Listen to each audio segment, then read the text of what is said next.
तुम्ही पाहत आहात MCN न्यूज मराठी। बुलढाणा जिल्ह्यातील संग्रामपूर तालुक्यातील पळशी झाशी येथे अज्ञात चोरट्याने घरात शिरून तब्बल 6,44,800 रुपयांचा मुद्देमाल लंपास केल्याची धक्कादायक घटना समोर आली आहे। या प्रकरणी तामगाव पोलीस ठाण्यात अज्ञात चोरट्याविरुद्ध गुन्हा दाखल करण्यात आला। याबाबत तामगाव पोलिसांकडून मिळालेल्या माहितीनुसार फिर्यादी कैलास श्रीकृष्ण मारोडे राहणार पळशी झाशी तालुका संग्रामपूर हे घराबाहेर असताना दिनांक 20 ऑगस्ट रोजी पहाटे 5 वाजेच्या दरम्यान अज्ञात चोरट्याने त्यांच्या घराच्या दरवाजाची कडी-कोंडा तोडून घरात प्रवेश केला।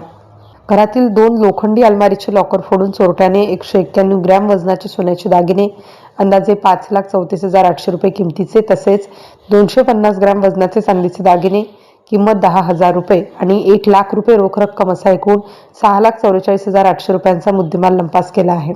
या प्रकरणी तामगाव पोलीस ठाण्यात अज्ञात चोरट्याविरुद्ध अपराध क्रमांक 282/2026 भारतीय न्याय संहिता 2023 मधील कलम 331(4), 305 अ अन्वये गुन्हा दाखल करण्यात आला असून या घटनेचा पुढील तपास ठाणेदार श्रीकांत निचड यांच्या मार्गदर्शनाखाली सुरू आहे। MCN न्यूज मराठीकरिता रवींद्र शिरस्कार, संग्रामपूर।